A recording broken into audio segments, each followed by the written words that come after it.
नमस्कार। जब कभी देश की रक्षा की बात हो या फिर खेती की मिट्टी से जुड़ने की या खेल के मैदान में परचम लहराने की, एक नाम है जो अक्सर सुनाई देता है, अहलावत।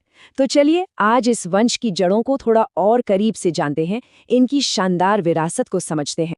अब सोचिए जरा, एक शाही राजवंश, एक योद्धा का भाला और आज के स्पोर्ट्स चैंपियंस, इन तीनों में क्या कनेक्शन हो सकता है? सुनने में थोड़ा अजीब लगता है ना, पर इसका जवाब एक ऐसे धागे से जुड़ा है जो इतिहास की वीरता को आज की कामयाबियों से जोड़ता है।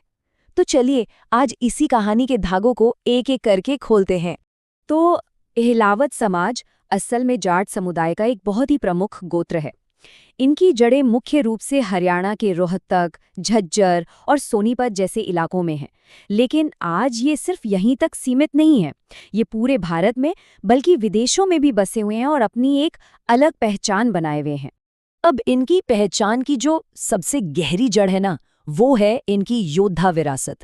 ये कहानी है शौर्य की, अपने इलाके, अपनी जमीन की रक्षा करने की। तो चलिए कहानी के पहले अध्याय से शुरू करते हैं। तो अब थोड़ा और गहराई में चलते हैं, देखते हैं कि ये जो अहलावत वंश है, इसकी जड़ें आखिर कहाँ तक जाती हैं और इतिहास इनके शाही अतीत के बारे में क्या बताता है। तो देखिए, इतिहासकार ऐसा मानते हैं कि अहलावत वंश का ओरिजिन तोमर यानी कि तंवर राजवंश से हुआ। कहा तो ये भी जाता है कि इनका कनेक्शन सीधा दिल्ली के राजाओं से था।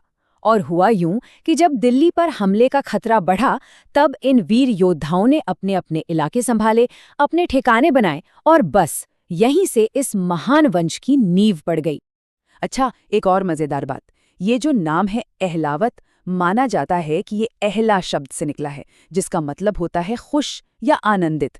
कितनी दिलचस्प बात है नहीं, कि एक ऐसा वंश जिसका पूरा इतिहास ही संघर्ष और जीत का रहा है, उसके नाम का मतलब खुशी से जुड़ा है।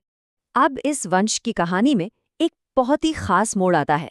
एक ऐसा मोड़ जिसकी वजह से इन्हें एक खास सम्मान मिला, एक ऐसी उपाधि जो आज भी इनकी पहचान का एक बहुत बड़ा हिस्सा है। किस्सा कुछ यूं है कि एक बहुत ही अहम लड़ाई में इस समाज के योद्धाओं ने भाला इतनी जबरदस्त कुशलता से चलाया, इतनी बहादुरी दिखाई कि दुश्मन भी देखकर दंग रह गए। मतलब उनका जो युद्ध कौशल था वो वाकई देखने लायक था। और भाले चलाने में इसी कमाल की महारत के चलते उन्हें एक उपाधि दी गई, भलेरायण। इसका मतलब होता है भाले के स्वामी। तो ये सिर्फ एक नाम या टाइटल नहीं है, ये उनकी वीरता का एक पक्का सबूत है जो आज तक उनके साथ जुड़ा है। और हाँ, इनकी सामाजिक एकता की भी मिसाल दी जाती है।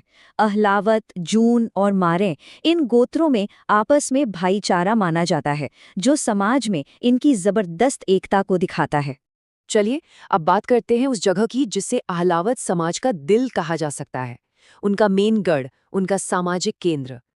देखिए, अहलावत इतिहास की बात हो और दीघल गांव का नाम ना आए, ऐसा हो ही नहीं सकता। कहानी अधूरी रह जाएगी। रोहतक जिले का ये गांव दीघल, इसे ही अहलावत समाज का गढ़ यानी कि उनका मुख्य केंद्र माना जाता है। और यहीं से ये वंश अलग अलग जगहों पर फैला।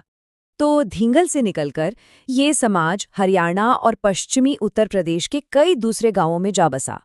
और जैसे जैसे ये विस्तार हुआ, खाप पंचायतों ने एक बहुत जरूरी भूमिका निभाई।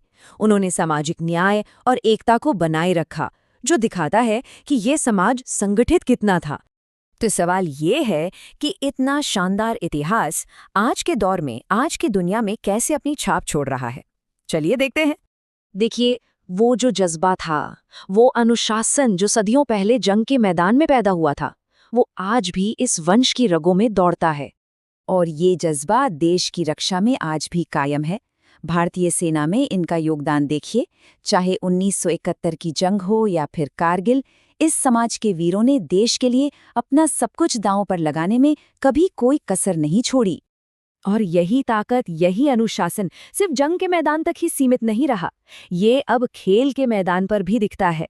कुश्ती हो या कबड्डी, अहलावत खिलाड़ियों ने इंटरनेशनल लेवल पर भारत का नाम खूब रोशन किया है।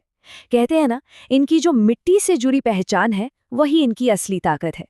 तो कुल मिला के बात यह है कि अहलावत होना सिर्फ एक सरनेम नहीं है, ये एक जिम्मेदारी है। अपने पुरखों की वीरता की विरासत को संभालने की जिम्मेदारी और देश की तरक्की में अपना योगदान देने की जिम्मेदारी। ये एक ऐसी विरासत है जिसे हर पीढ़ी आगे लेकर जा रही है। और आखिर में एक सवाल जो सोचने पर मजबूर करता है कि आज हम जो भी हैं, हमारी पहचान, हमारी ताकतें, इनमें हमारे पूर्वजों के इतिहास का, उनकी कहानियों का कितना बड़ा हाथ है।